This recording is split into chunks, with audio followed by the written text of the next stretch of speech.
ओम शांति। आज 12 अप्रैल 2021 की मुरली में बाबा ने कहा, मीठे बच्चे, तुम्हारी यह वंडरफुल यूनिवर्सिटी है जिसमें बिगड़ी को बनाने वाला भोलानाथ बाप टीचर बनकर तुम्हें पढ़ाते हैं। प्रश्न है, इस कयामत के समय में तुम बच्चे सभी को कौन सा लक्ष्य देते हो? उत्तर, हे आत्माएं, अब पावन बनो। पावन बनने बिगर वापिस जा नहीं सकते। आधा कल्प का जो रोग लगा हुआ है उससे मुक्त होने के लिए तुम सबको 7 रोज भट्टी में बिठाते हो। पतितों के संग से दूर रहे, कोई भी याद न आए, तब कुछ बुद्धि में ज्ञान की धारणा हो। गीत है आज का, तूने रात गवाई सो के। अब सुनते हैं मुरली विस्तार से। ओम शांति। यह बच्चों को किसने कहा? क्योंकि स्कूल में बैठे हुए हो तो जरूर टीचर ने कहा। प्रश्न उठता है, यह टीचर ने कहा, बाप ने कहा व सतगुरु ने कहा? यह वर्षंस किसने कहे? बच्चों को बुद्धि में पहले पहले यह आना चाहिए कि हमारा बेहद का बाप है, जिसको परम पिता परमात्मा कहा जाता है। तो बाप ने भी कहा, शिक्षक ने भी कहा, तो साथ साथ सतगुरु ने भी कहा। यह तुम्हारी बुद्धि में है। जो स्टूडेंट है और कॉलेज व यूनिवर्सिटी में टीचर पढ़ाते हैं, उनको कोई फादर व गुरु नहीं कहेंगे। यह है भी पाठशाला। फिर यूनिवर्सिटी कहो व कॉलेज कहो, है तो पढ़ाई ना। पहले पहले यह समझना है, पाठशाला में हमको कौन पढ़ाते हैं? बच्चे जानते हैं वह निराकार जो सभी आत्माओं का बाप है, सर्व का सद्गति दाता है, वह हमको पढ़ा रहे हैं।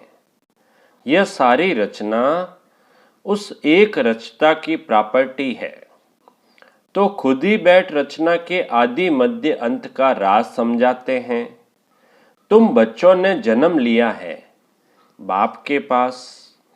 तुम बुद्धि से जानते हो हम सभी आत्माओं का वह बाप है जिसको ज्ञान का सागर, नॉलेजफुल कहा जाता है। ज्ञान का सागर है, पतित पावन है। ज्ञान से ही सद्गति होती है। मनुष्य पतित से पावन बनते हैं। अब तुम बच्चे यहाँ बैठे हो और कोई स्कूल में किसको बुद्धि में नहीं रहता कि हमको ज्ञान का सागर निराकार बाप पढ़ा रहे हैं। यह यहाँ ही तुम जानते हो।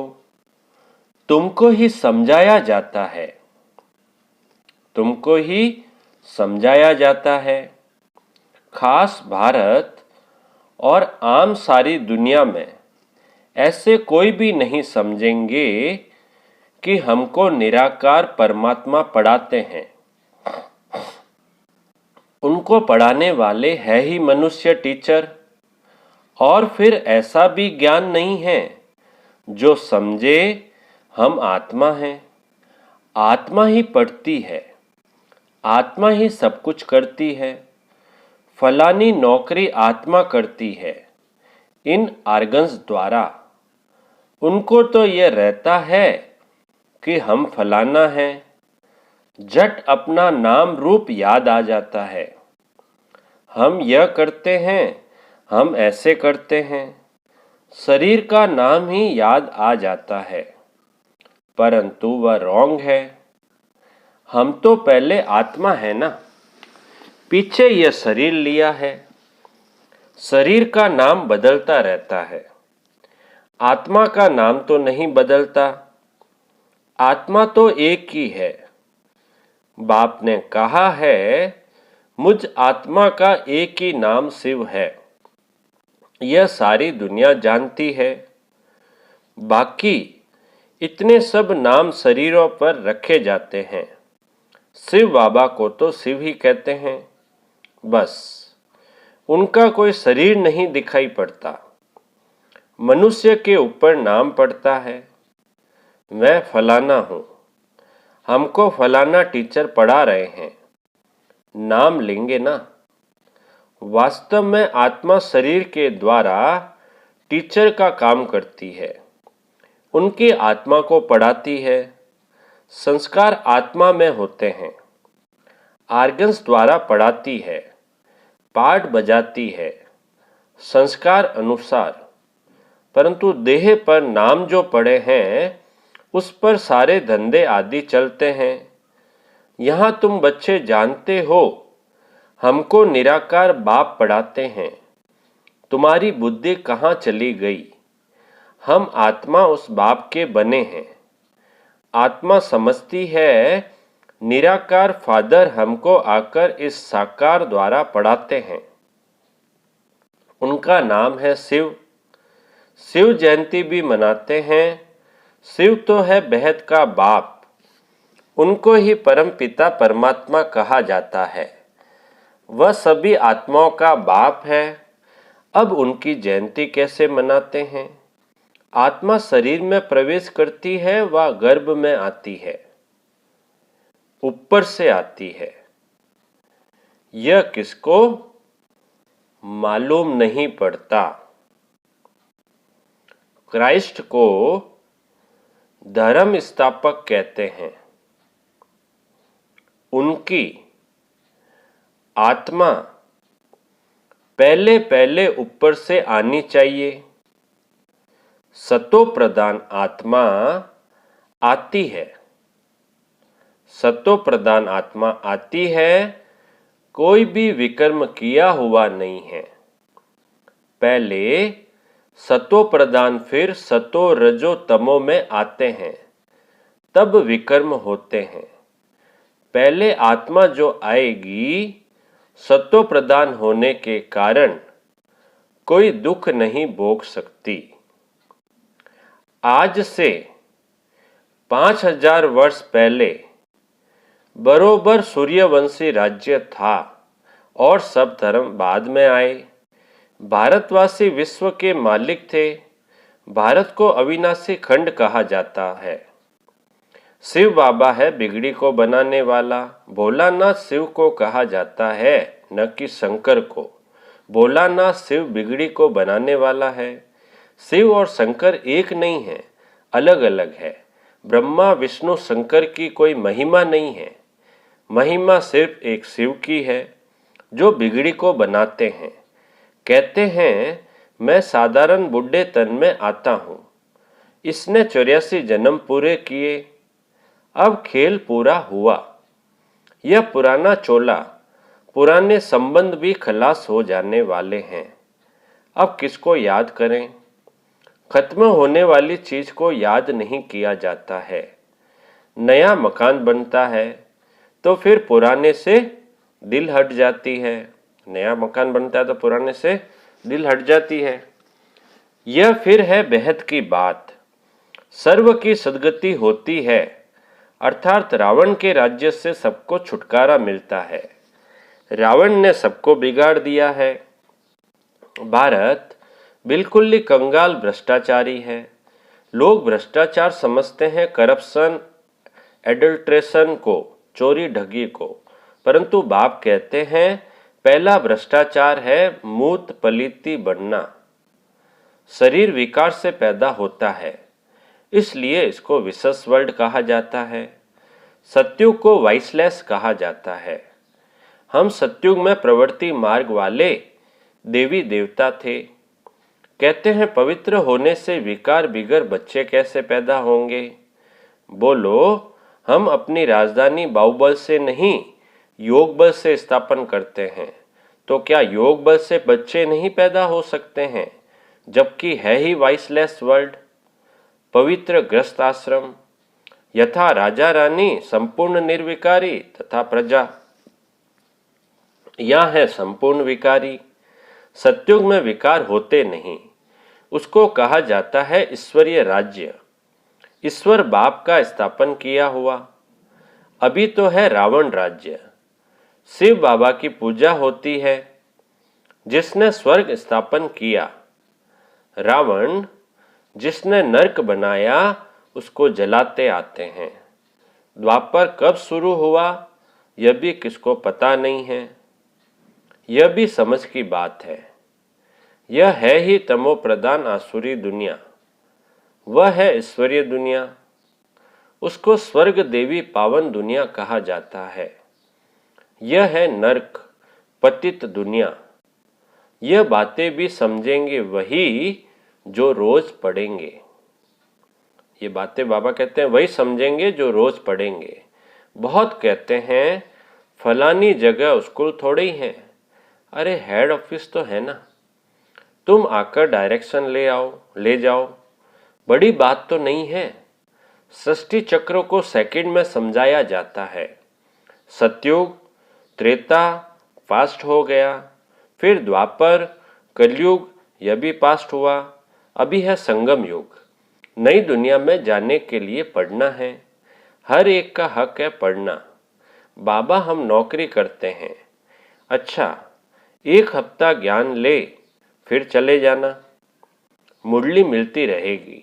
7 दिन का कोर्स कर लो, फिर चले जाना। मुरली मिलती रहेगी। पहले 7 रोज भट्टी में जरूर रहना है।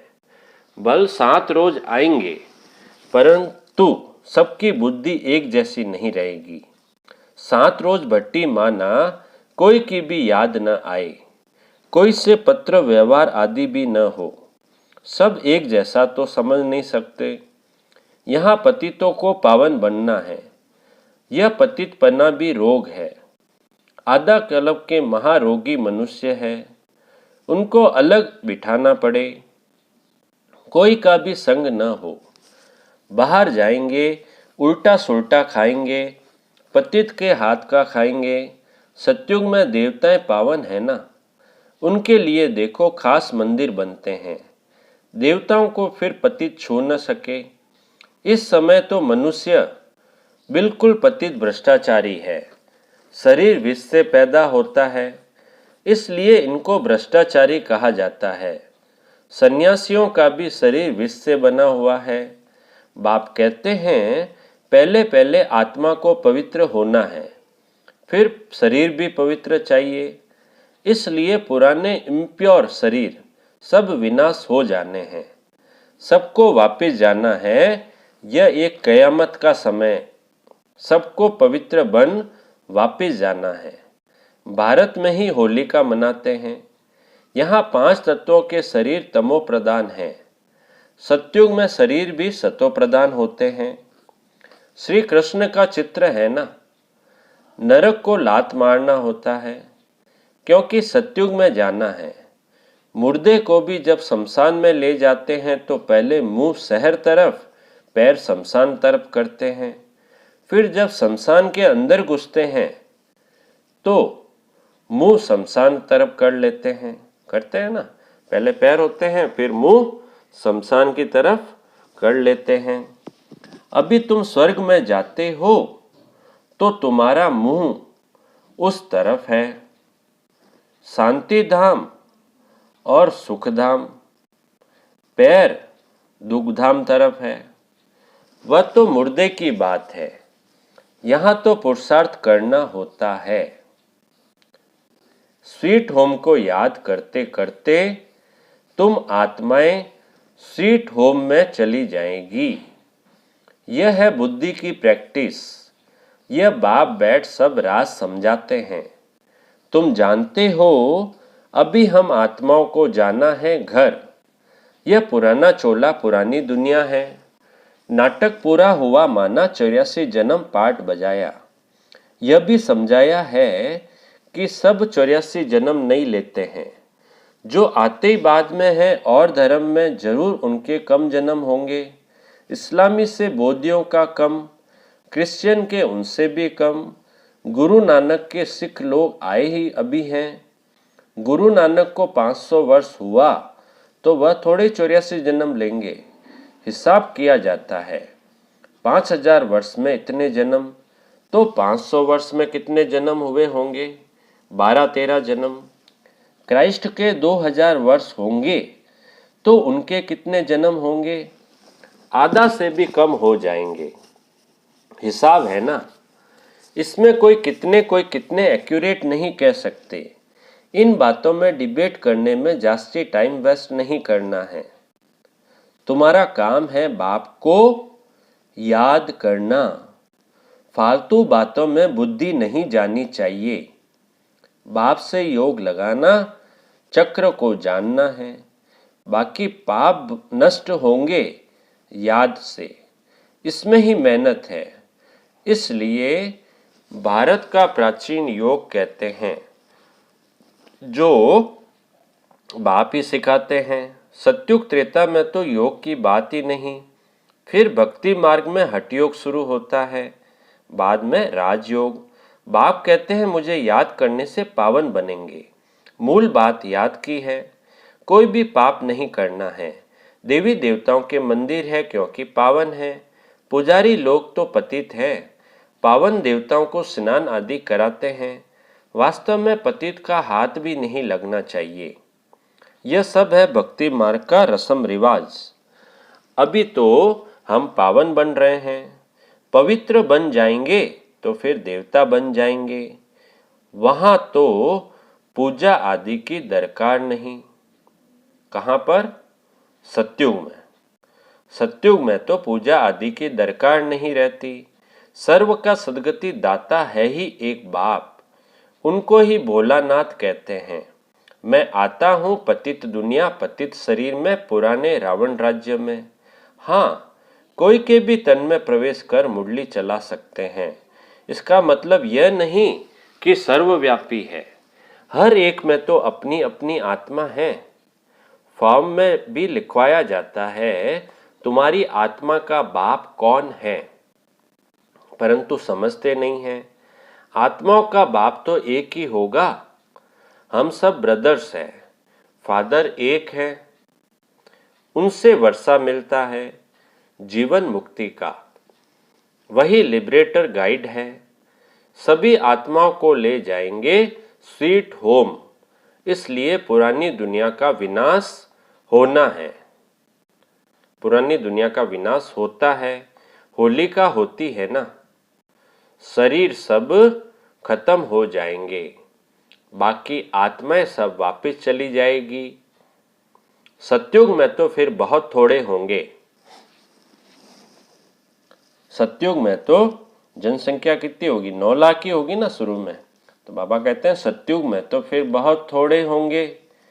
समझना चाहिए कि स्वर्ग की स्थापना कौन कराते हैं, कलयुग का विनाश कौन कराते हैं। सो तो क्लियर लिखा हुआ है। कहते हैं मिटरा घूर त घुराए। सिंधी वर्ड है ये। इसका मतलब है प्यार करो तो प्यार मिलेगा। बाप कहते हैं जो मेरे अर्थ बहुत सर्विस करते हैं, मनुष्य को देवता बनाने की वह जास्ती प्यारे लगते हैं। जो पुरुषार्थ करेंगे वही ऊंच वर्षा पाएंगे। वर्षा आत्माओं को पाना है, परमात्मा बाप से। आत्मा अभिमानी बनना पड़े। कहीं बहुत भूले भी करते हैं। पुरानी आदतें पक्की हो गई है तो कितना भी समझाओ वह छूटती नहीं। उससे अपना ही पद कम कर देते हैं।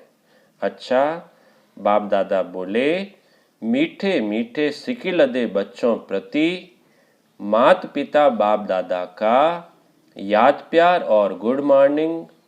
रूहानी बाप की रूहानी बच्चों को नमस्ते।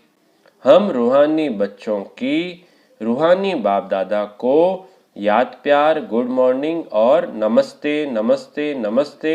सदा रहेंगे हंसते हंसते, बन जाएंगे फरिश्ते। वाह बाबा वाह, वाह मेरा भाग्य। पूरी मुरली में से धारणा के लिए मुख्य सार। पहला पॉइंट, किसी भी बात की डिबेट में अपना टाइम वेस्ट नहीं करना है। व्यर्थ की बातों में बुद्धि जास्ती न जाए। जितना हो सके याद की यात्रा से विक्रम विनाश करने हैं। आत्मा अभिमानी रहने की आदत डालनी है। दूसरा पॉइंट, इस पुरानी दुनिया से अपना मुंह फेर लेना है। शांति धाम और सुख धाम को याद करना है। नया मकान बन रहा है तो पुराने से दिल हटा लेनी है। मीठे बाबा का मीठा वरदान है, माया के विघ्नों को खेल के समान अनुभव करने वाले मास्टर विश्व निर्माता भव। माया के विघ्नों को खेल के समान अनुभव करने वाले मास्टर विश्व निर्माता भव। विस्तार, जैसे कोई बुजुर्ग के आगे छोटे बच्चे अपने बचपन के अलबेलेपन के कारण कुछ भी बोल दे, कोई ऐसा कर्तव्य भी कर ले, तो बुजुर्ग लोग समझते हैं कि यह निर्दोष अनजान छोटे बच्चे हैं, कोई असर नहीं होता है। ऐसे ही जब आप अपने को मास्टर विश्व निर्माता समझेंगे तो ये माया के विघ्न बच्चों के खेल समान लगेंगे। माया किसी भी आत्मा द्वारा समस्या, विघ्न व शरीर व परीक्षा पेपर बनकर आ जाए तो उसमें घबराएंगे नहीं, लेकिन उन्हें निर्दोष समझेंगे। स्लोगन, स्नेह, शक्ति और ईश्वरीय आकर्षण स्वयं में भरो तो सब सहयोगी बन जाएंगे। स्नेह, शक्ति और ईश्वरीय आकर्षण स्वयं में भरो तो सब सहयोगी बन जाएंगे। अच्छा, ओम शांति।